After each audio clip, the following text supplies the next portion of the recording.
we can put it on our website for those who are unable to be here but registered because they're interested in learning more about Data Studio for sure. We're excited to have Ben Maynard here from the Kentucky Department of Education this morning. He's going to talk to us about Data Studio and all that it can help, and maybe even throw in a few more data tools that are technical tools that school leaders can use. So with that said, Ben, if you don't mind, the show is yours.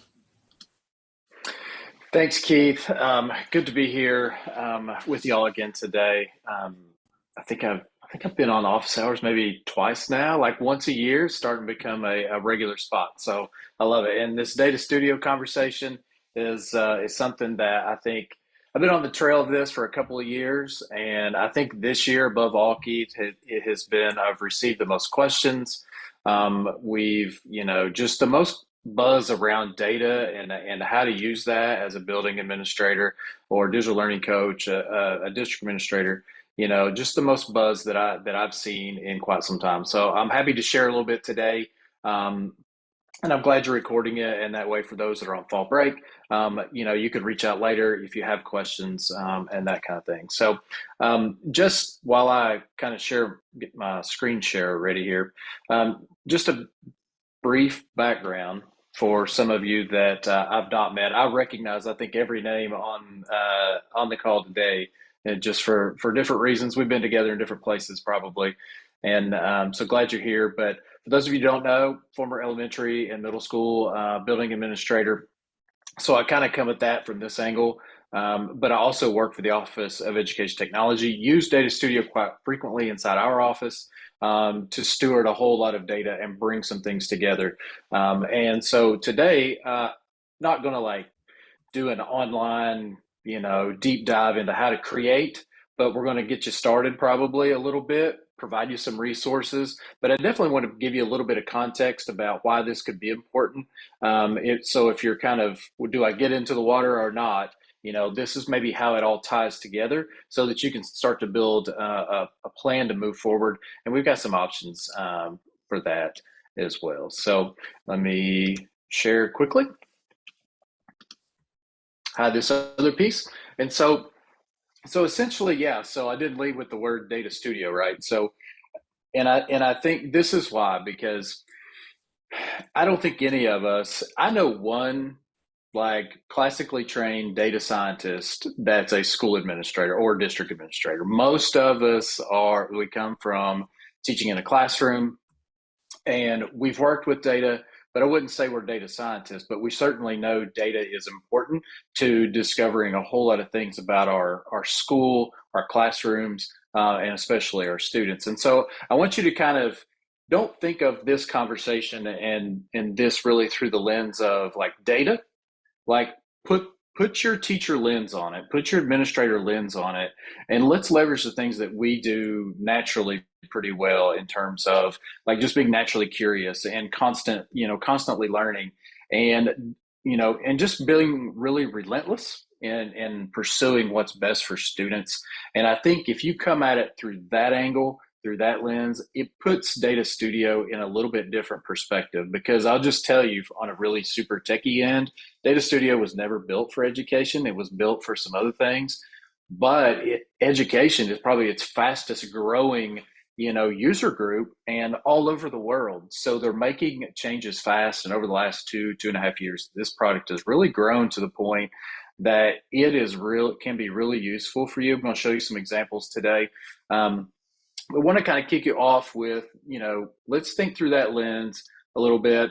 And I always do this too. I think from a building level leadership or whatever leadership capacity you're in, I think everything rises and falls on leadership. I can't go too many conversations without referencing John Maxwell, and I follow all kinds of other leadership gurus and folks, but all of it has their roots with John Maxwell, I feel like. And so really, I want to let's start here and work our way really pointed down to where we are.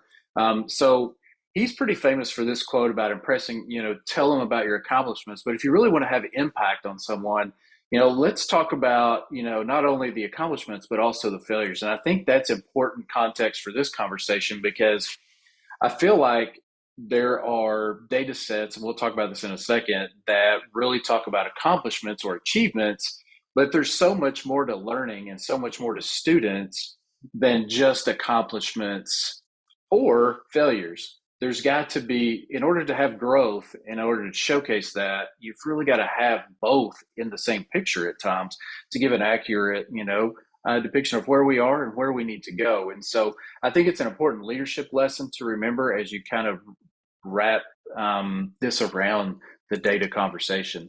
And so, and then to drive now another layer, if you want to talk about United We Learn, and you'll have access to this deck if you use that bit.ly, you can certainly use that, make a copy if you'd like. But and these will link out to the United We Learn report. Students are not just statistics; they want to be seen as more, and that's absolutely correct. For all of us in the building, we know our students are more than this score, that score. There's a whole lot of things going to it, and I think that's part of where we come from is let's put all the things together if we can. Also wanted to point out to you, I've met one principal in 5 years that has read any parts of the KITS master plan. If you're not familiar with that, that comes from the Office of Education Technology, which that's where I work. And one of our driving forces over the last 4 years and continuing as we get ready to write the next version is this piece around data. It's getting visualization into the hands of the folks that need it, you and your teachers, so that you can make really informed decisions about where students need to be in terms of their growth. And so I think that's certainly a driving piece for us. And so that will link out to you if you so decide to take a look. Maybe you're having trouble sleeping some night. I don't know. It might work.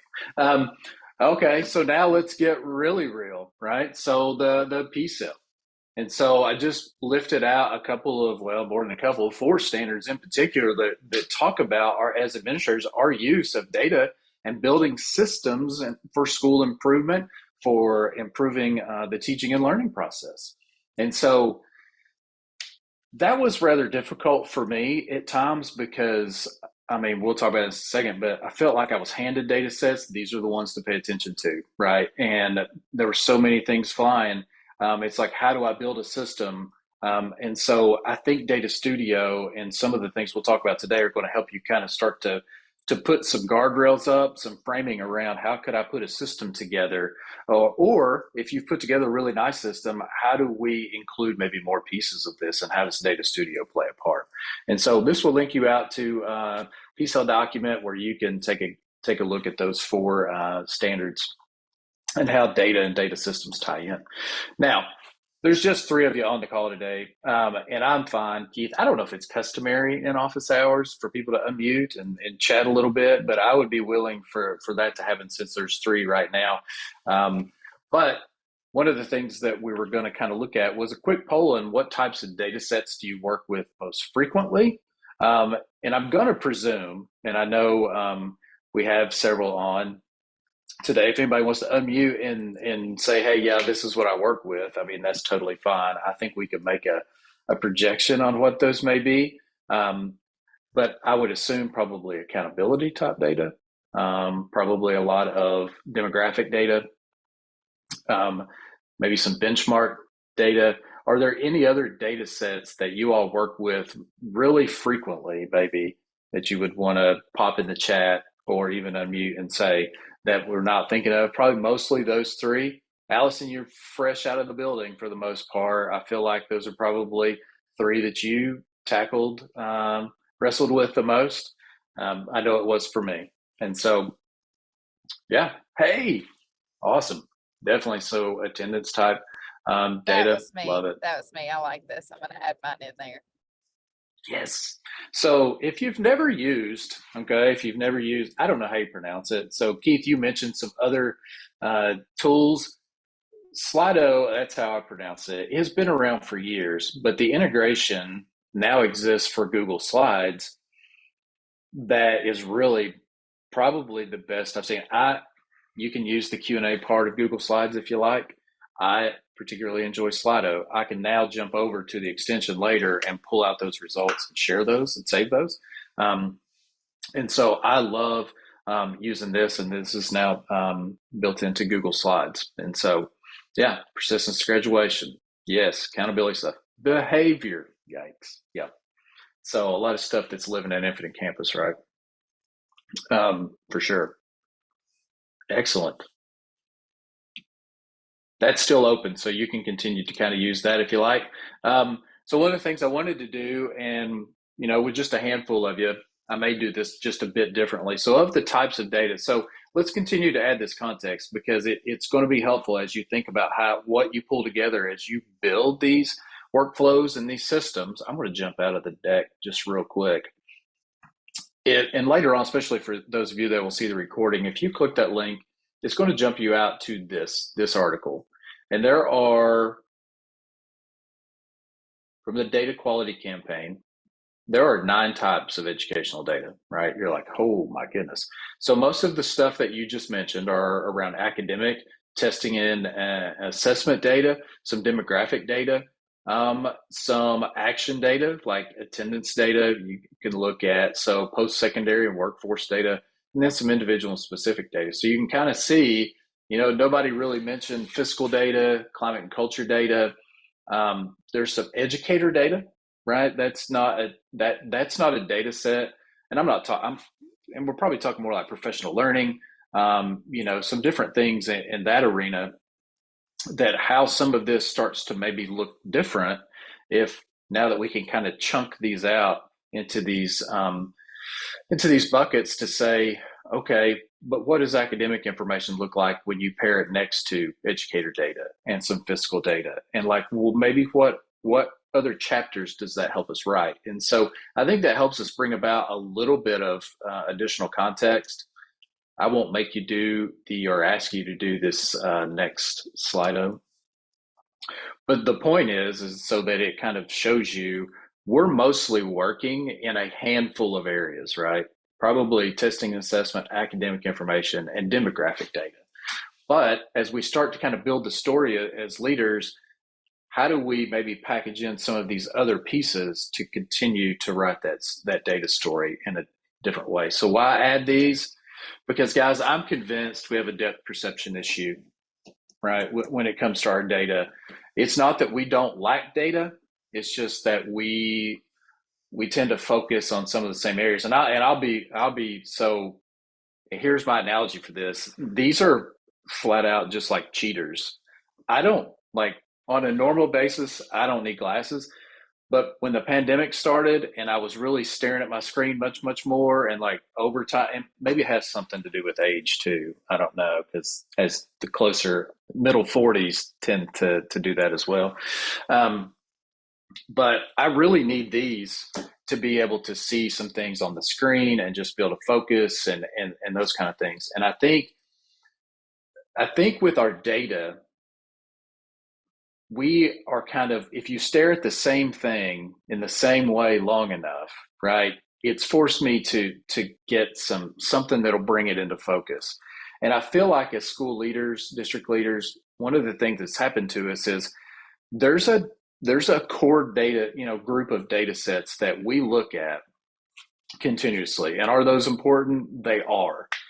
But one things that I found is like, if you look at the same thing in the same way over time, you get a little blurry vision after a while. And I think one of the things that Data Studio can help us do is provide some other context by helping us maybe bring some of these data sets and build these systems, and so that we can kind of see that. And here's something I've been working on the last couple of years. Dr. Marty Park is Chief Digital Officer for the state. He's my boss.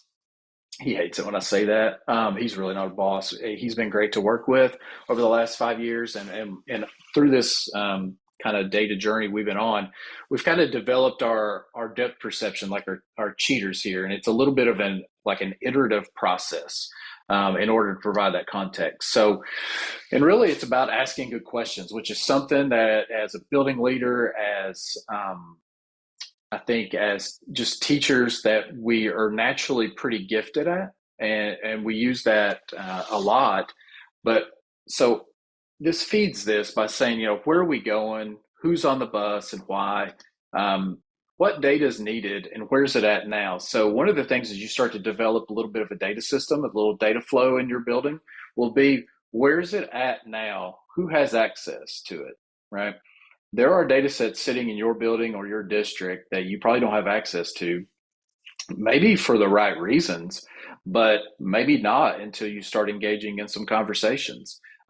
It seems like people own data when it's really, for instance, like the special education data was really, mostly owned by a group of people in my building, right?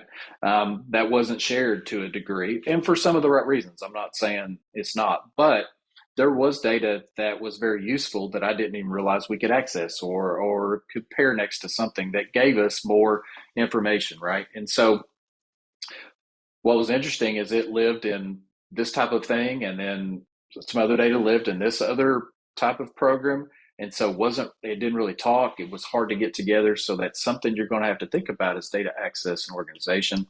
And then really bring in Data Studio is the visualize and interact. And that's where I call it, like, that's our cheaters, right? That kind of takes out the blurriness and lets people visualize and interact with things. If you don't realize it, even probably your bank app, a lot of the things that you're using on a daily basis is built for you to visualize, filter through, interact. Even if you're just shopping online, jump on the Amazon app, right? And look how you can filter and sort and bring about some refined results. And it takes a lot of different data sets to do that. And so Data Studio is a way for us to be able to do that. And I call that kind of our cheaters or our context that we can wrap around. So then after you've done that, after you've been able to get to kind of level 3, then you start create strategies and get to work, and you do it with a team. Like, doing it on your own is probably going to be just like everything else. You're not going to make it very far on your own. So pull a team around this data and this data system, this data set. And then the next best question, we call it just kind of is reflection. There's no learning without reflection.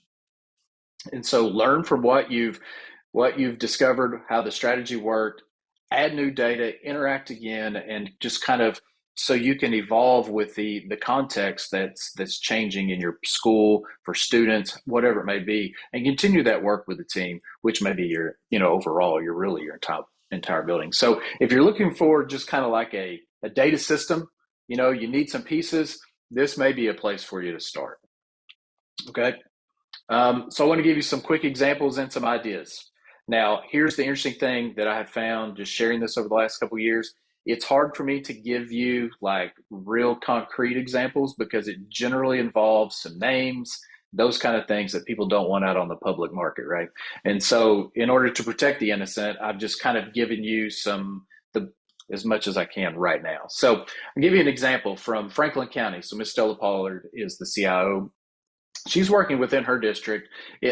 Kind of their journey, they started with a COVID dashboard, and there were multiple of those out there, which I thought was fantastic. A great way to kind of publicly share, right, some of the information that was going on inside the district. Where are they now? They use Elliott for their walkthroughs, and so they're using it to kind of process that data.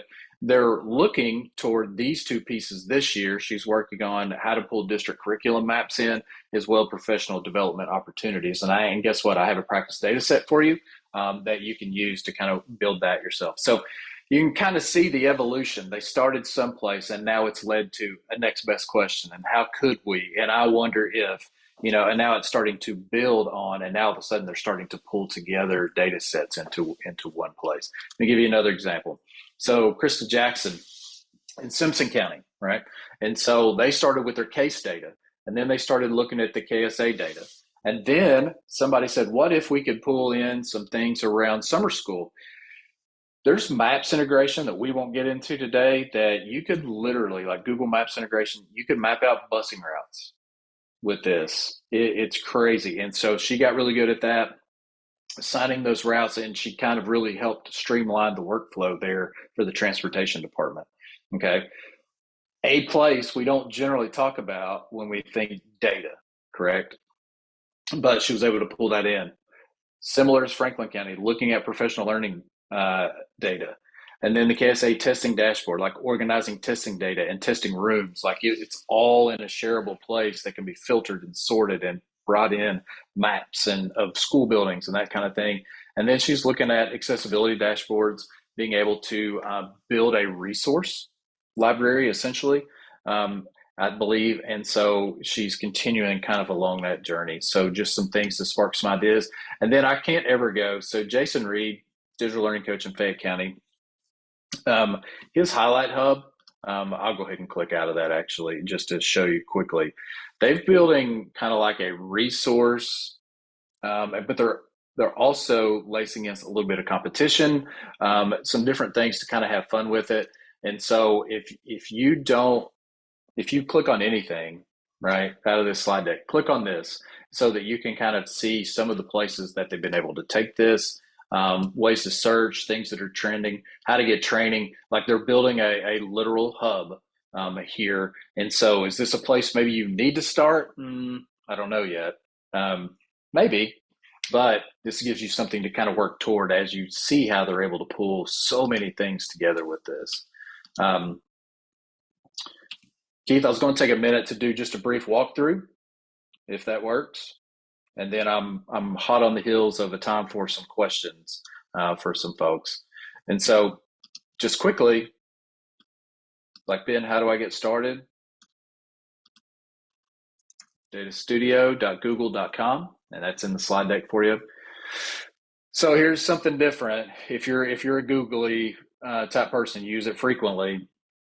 It's not in like your waffle. Usually you can click on if you're a waffle person, you click on it and then you can get to your driver and things. It's not in there for whatever reason, I don't know.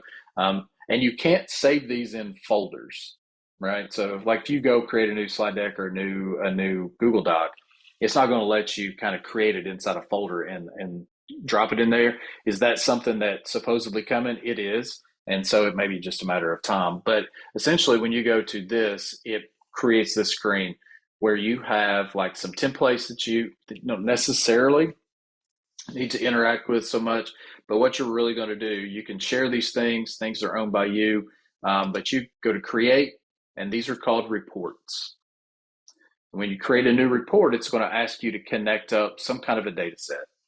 Now, there are all kinds of things in here that I've never heard of, and you probably haven't either, which is okay, because really the one that you'll work with the most is that you probably have gobs of Google Sheets laying around in somebody's Google Drive full of data, right? So click on Google Sheets. It's then going to ask you some, like what the name of the spreadsheet you want to connect. Just so happens I have mine open. I opened it recently, but you can also search right here. But I have a PD practice data set. I'm going to use just let's see, form responses, I do believe. Yep, I'm going to give some bonus points in a minute to someone who can tell me where I got that. Use first row headers check, because then that's just, that's if it's like row one is name and then all the names below. You're going to want to just leave that checked, and then you can leave that checked too. And then I'm just going to add that. It's going to probably pop up something that says, hey, yep, you're about to add this. Yep, I want to do that. And then you get to your, essentially your canvas where you can start creating. You'll want to give it a title.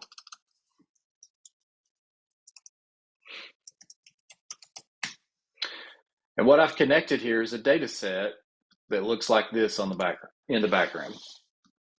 It's basically a PD thing where it's the timestamp. People have filled out a Google form, right? So at the end of your PD session, people fill out a form. It grabs the date for you, their email address, their first and last name, the school they're in, the session title, and then you give some ratings and all those things, right? Bonus points to anybody who can. And you can email me. It'd be awesome if you email me later to say, Ben, I figured it out. If you could name like the people that work at this school, where they're from, I'll give you a hint. Baseball playoffs start tomorrow. I'll give you a hint. Okay. And so this is what it looks like in the background. Okay. And now you have a canvas to play, and you see it just dropped a table in for you. Okay. So there, if you want to add different types of charts, those are all here. Line charts, map charts, pie charts, things you're probably familiar with, pivot tables. There's some really neat ones in here. These new dials and tree maps, bullet charts are great. If you want some of those things to be, so a control is like where you can filter. If I wanted to filter by email address, it'll automatically do that. But what you can do is, if I want to change what it filters by, I want to filter by school.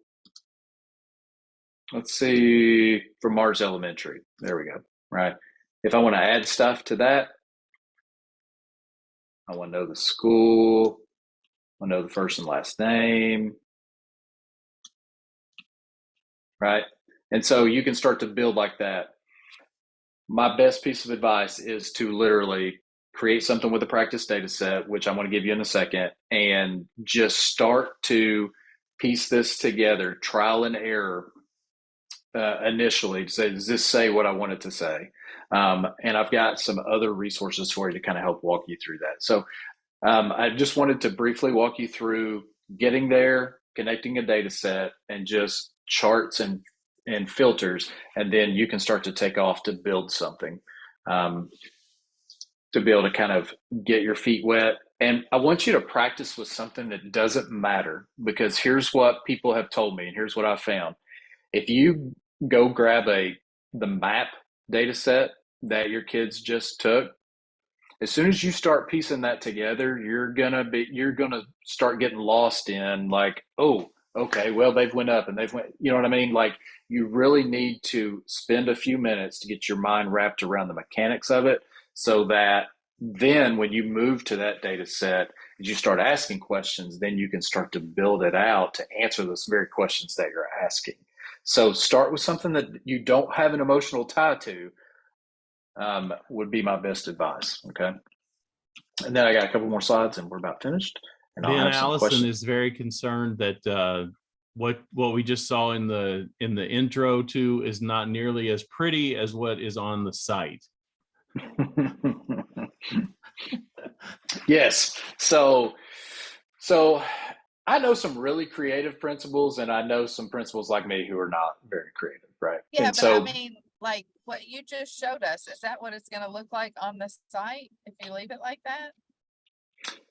it can, now I can go back and show you, like, so yeah, so when you start at blank like this, so here's the great thing about it. If you want to add some of your own words, do it. Okay. And then if you come over here, so I want you to think of it, and it's one of the considerations I have for you. Most of us are pretty, like, we've worked with Google Slides before, or a PowerPoint or something where you've moved some shapes, like change the background color, change. You can do all of those things in Data Studio, which then kind of gives you that ability to add the depth that you want and kind of create, Allison, kind of like you're talking about, just something to kind of make it look more like something we'd see in education versus something you'd see from a data scientist, like at some data company, right? And so you can change font colors and italicize and background colors, and do all of these things. And I would advise people to think of it like a Google slide, to kind of design it that way, so that you can do, like you say, just make it more visually appealing, for sure. And you can do the same thing with this. There's a setup piece where you can pull in like what you want in the chart, but go to the style tab and you can then show the header or not, and then you can change the font colors. You can, change the font. So you can do a lot of the things that you do, like building a slide or working with a spreadsheet or whatever it is. And so, and the big one would be uploading pictures. So if you have school logos, right, pulling those in, making the chart header the school color, things like that, to be able to tie it together. Because the more, you're right, Alison, the more familiar it feels to our school or to our district, the more connection you have to it as a user. And I think that's all part of this. And so there is a whole lot of design pieces that we could talk about, and I'll tell you in a second, there's going to be an opportunity to do that. But initially, getting your feet wet with creating charts that pull data in and tell the story or answer the question you want it to, place to start, and then start to play with the style so that you can then kind of tie all the things in together. So that's a great great point. And that's one of the things I kind of wanted to say here was start small. We talked about finding a data set you don't really have a connection to, and that's tiny. The one that I will give you in a second is a perfect one to use. How's your formula game, right? Most of you, if you're not using, Sheets or Excel very frequently, your formula game may not be where you want it to be. That's okay. If you're looking for one, email me. I'll shoot something to you. I've had to dig up all kinds of them that I had no idea how to use. But that's the great thing about having kind of a network around the state is you don't have to look it up. Somebody has it. We'll send it to you, right? I want you to think slides in terms of how you develop kind of the way it looks. And I think that's going to tie everything in. And then think of it from answering questions and telling stories. Versus just a bunch of pie charts. That's not going to speak to people. Lay it out in a way, left to right, top to bottom, based on a question. I think what is the way to start, kind of like we talked at the beginning. So just 4 considerations kind of as you get going. Some support opportunities coming up that you can register for. So digital learning coach / administrator sessions around the state this month. It's not the 7th. Why did I put the 7th? I'll change that. It's the 14th, the 21st, and the 28th. I'm a week ahead in my mind. And so the 14th is in Bowling Green, 21st is in Fayette County, the 28th is in Johnson County. So building administrators, central office administrator, whoever, especially if you have a digital learning coach that's coming, and we have, 150 between the 3 sites signed up already. If you have a digital learning coach that's coming, you're going to need a teammate in this, and they're really hungry to learn it, and that may be someone to kind of connect with. Fall Kisti Base Camp, if you're a principal or administrator and haven't registered for that, one of the 3 sessions that day is going to be around Data Studio. We're going to talk about some use cases. Might even hear from some of these people a little bit more in depth about how they created their system and how they got to work. And then also, too, I have worked individually with districts or groups of districts in order to kind of bring this home as well. So just email me or tweet me something, and we can talk about if there's a way that I can support you as well. And then resources for you. There's your practice data set that we kind of looked at a second ago. These 2 sites right here have a bunch of how-tos and visually just a bunch of short videos, things that you're going to need kind of on demand as you start down this road of answering questions. One of the things when I started, Keith, was there wasn't a whole lot out there for us, and so digging up was really hard. Jason has done a really good job of pulling together quite a few things that can walk you through in a hurry to be able to kind of, so you don't stub your toe and then stop the momentum, right? And so those pieces for your journey. Okay. So I flew through that as fast as I could so that there's some information to get you started, some context to kind of wrap all of this work around, some opportunities to maybe come and work with some people in person, get some questions answered is really probably some of your next steps. And so, Keith, we may have some questions. Allison's question was a good one. If there's some things that I glossed over, some things that we want to hear more about, I'm open to whatever questions that folks may have. Allison did have one more question up above that was asking about, is there just the one slide, or is there multiple pages that you can utilize from a set of data when you're using Data Studio? Oh, such a good question. See this, add a page. Mm-hmm. There we go.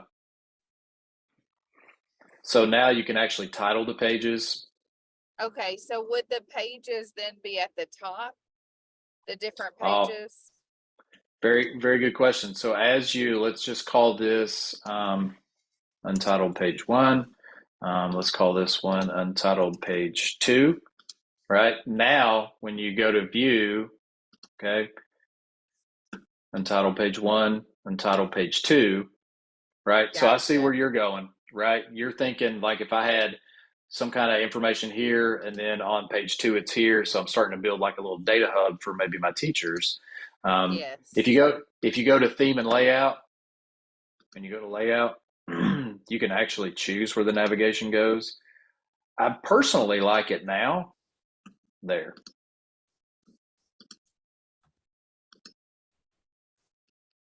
Well, teachers will be familiar with that because it looks like a Google site. Correct. Google Sites, Google Slides, it's all kind of coming together to look like that. If you needed to share it, so it's much like a Google product in terms of sharing. Um, you can invite people to collaborate on this with you. So you can add them just like you would add, I could add all 3 of the P3 team, right? Um, but you can also go to manage access and then turn on anyone with a link can view it. So that way, as you give links out to teachers or give links out to someone at central office, same type of things where you can prevent if you add someone as an editor, they can't add it anyone else. Because when you start talking, when you get into some of this data, right, there's going to be names of students on here and some information that you don't want out in the open necessarily. So you can prevent other people that's working on this with you from adding others so that you're essentially the owner and can kind of control that a little bit. And so that's how you would do that. And then you could actually grab the report link and then put that in your weekly email, put it on your Google Classroom, however you're communicating with your folks. Ben, I've been messaging in the background individually with Brad Riley from Bracken County, and he's been using Data Studio just getting started. But I asked him if he would share, and he said he wouldn't mind a couple of ways that he is implementing it in his school right now. So Brad, if you don't mind, that would be great for everybody to hear. I see Allison's asking the same question in the chat. We have very similar brains. Can y'all hear me? Yes, sir. Bracken County Schools. If you're lucky enough to be able to go to a KISTI event, I highly recommend that because there's a lot of stuff that you can use not only as teachers but as administrators. By any means, I'm not a guru at this. I'm an amateur also, but last year I learned about it and we put some data in.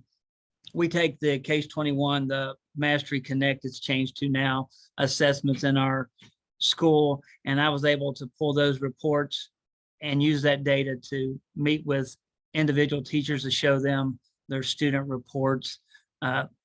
Like Ben said, you really want to start with the basics. You get that information on there, and then you can do a lot of different things with, I guess, making it pretty or glamoring it up a little bit.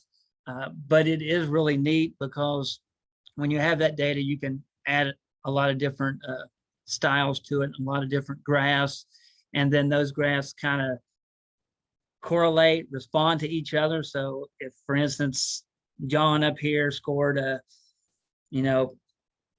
proficient on the bar graph, it shows all your proficient kids, all your distinguished kids, etc. And you can click on that bar graph and it'll highlight those kids in that information piece up there also. So they really correlate, they work together, and it's a pretty neat tool. And it gives you different ways to look at that information. Instead of just reading the name and seeing proficient, distinguished, whatever, you could see a chart and click on that chart, and it might have 13 kids in that class that scored distinguished, and it'll show those 13 kids in that graph where he showed the data up there. It'll highlight those students. So it does a really good job correlating. Like I said, I'm an amateur at it. I don't use it all the time, but I have used it. But if you have time and you have a chance to go to KISTI and watch a teacher or someone present that, it's amazing what they can do with it. It's really cool. So thanks for asking me to chime in. Like I said, by no means am I a guru at it. I like technology, and it is a neat tool that if you can learn how to use it and learn and use it correctly, it could benefit you in that data. Thanks, Brad. That's great. Appreciate your input. If Rachel or you or Phoenicia or Jennifer, any 3 of you would like to share, we'd love to hear from you as well. Ben, I was going to see, do you have an example of what a more finished product might look like. What he was talking about, that you would take it into a teacher's room. And I was thinking maybe if you have an example from that Franklin County example that you used before, that like would show us what it looks like when they are taking it to utilize it, maybe in a faculty meeting, maybe with, in an individual meeting with a teacher, that might be some to see a finished product. Even if it's not directly correlated, but if you have something like that, I would love to see it. I know. So good question. And one of the things that so I actually had Franklin County's queued up to show, and then I saw teacher names on it. And there wasn't a way to like null those out or shade those over. I guess I probably could have screenshotted it and dropped something over top to kind of protect the names. But that, I did show Jason's in terms of like the highlight hub. I wish I could show mine. Mine has some district information in it. Some of it's public, so it's probably not a huge deal. But I always err big time on the side of caution. You're right. But one of the things, and Brad will know this, if he was at Kisti in the spring, he might have been in the session that me and Jason were doing. Jason does a phenomenal job with it, but being able to kind of show those school level examples gets hard to kind of pull together. And so, Brad, I may be calling on you, by the way, just to see if there's some a blank version of what you're putting together. And also, too, Brad would love to have you come down to Fayette County. I think that's the closest one to you in a few weeks, and come down and hang out with us and show us what you've learned if you want, or just have some time to build on what you've been doing. But Keith, I would love to. What I can do is let me see here's what I will do. I'll go through some of the ones that I have access to and see if I can't screenshot them and then block out the names, so that will give you a little inspiration. And there's actually in one of the, I'll give you one of the examples sites. There's actually nationwide, there's like a K-12 example dashboard. And so let me pull that up real quick and see if I can't. So if there's some questions you want to answer while I'm pulling that up or something, then I'll show that before we jump off. No, I was just saying in the chat, Ben, so many times we just jump into doing it, to creating Data Studio. That would be me. And really what we need to think through is, what data do we want to keep? Why would we keep it? Why would it need to be on Data Studio? The purpose of that would be to be shared. So that's where I'm at with our P3 team. Like, what kind of data do we need to keep?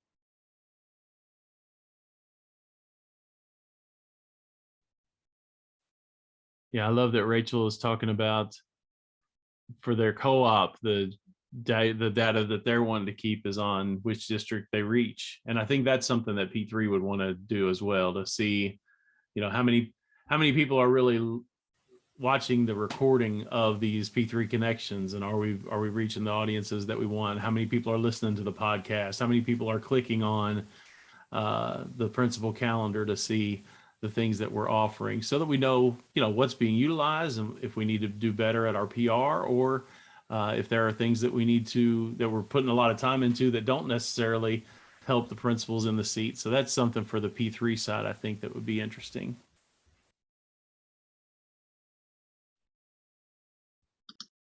Keith, what I just dropped in there was a link to, and I want to share my screen just real quick if we have a second. Let me show you an example of one of the links in there is about like this college visit from Bedford High School in New Hampshire. Just a way to kind of school logo, we got some colors, like the college's, details. This would be a great thing for the guidance counselors at the high school to be like, hey, here's all the visits we have scheduled. Like, here's when they are. Here's all the details. Drop them in one place, right? I think that's a pretty unique example. Here's like demographic dashboard that someone had put together. So I'll just tell you, like Massachusetts as a whole, when it comes to school data, like I hear from them all the time. And so Boston Public Schools, with this type of thing pulled together as well. And so there's plenty of examples in here.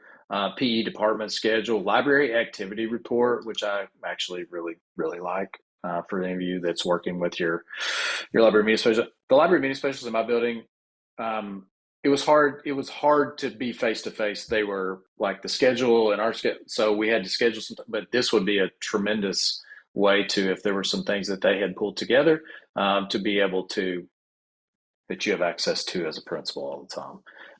So tons and tons of examples, progress report for standards-based grading. So tons of things to give you some inspiration, like, oh, like that's not exactly what we need, but man, that's close. I think we could make something like that for us. And so tons of examples there. That's great. Yeah, that's perfect. I wanted to, and those are sharp. Those are not only useful, but attractive to the eye. Yeah. Great. Any other questions from the group? Yeah, I just have one question. Does the site automatically update when the data set updates? Does that make sense? So if you make changes to the data set, does that site automatically, like the percentages and some of the formulas that you were using?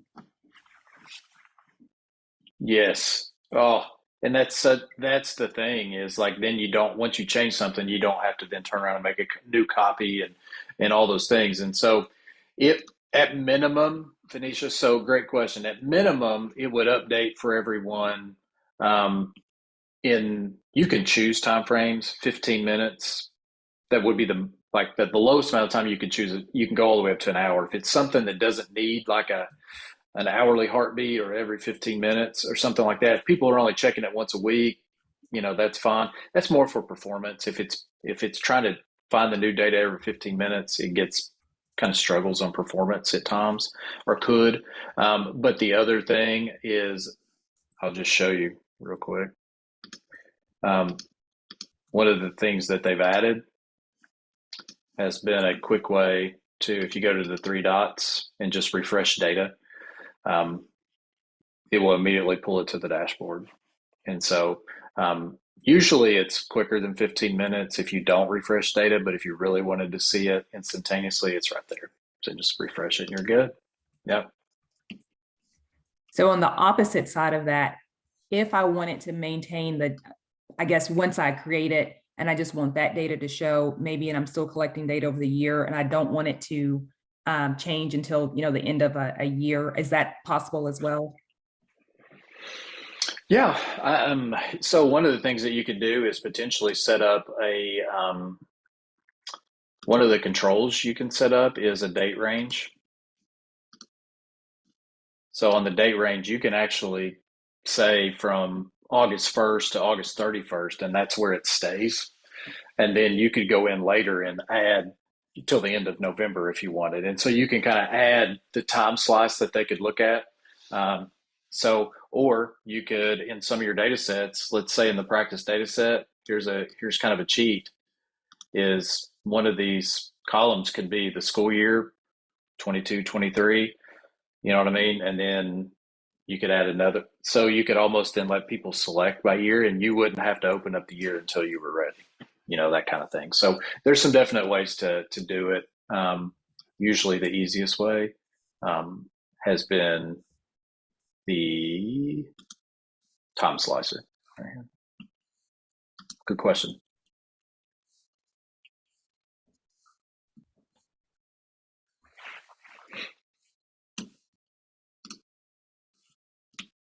Rachel, well, I've got a second. I know Letitia Sparks has asked me about Data Studio several times, and we've just never been able to get together on that. So, and I know y'all have got tons of deeper learning things going on and all this stuff. So if there's a chance that I can get over there and help y'all, I would love to. Yes, I'll definitely like to reach out. I was approached in the summer, so that's kind of one of my new roles, is taking on the data work. And then I'm part of CRISA and Deeper Learning as well, but we would love to have you. So yeah, definitely reach out, and I'd love to set up a time with Letitia, and we've got a special ed consultant that really loves the data studios, and I'm sure she'd love to pick your brain as well whenever you're available.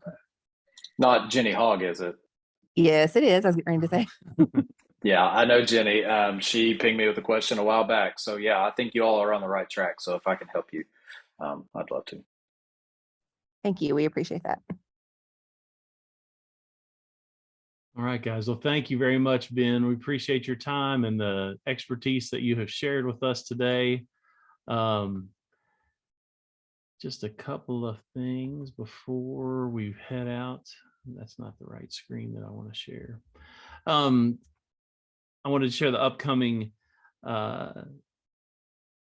principal connections. On the 21st, we'll have the school culture, how we treat people matters. That's Travis Markham and Megan Swart. They're from Clark County. And Travis Markham was just named the principal of the year by the Guidance Counselor Association. And so we're really looking forward to that principal connection and hope that you will join us for that one as well. If there are no other questions, I'm going to push stop on the recording, and thank you all for being here today. Appreciate you very much.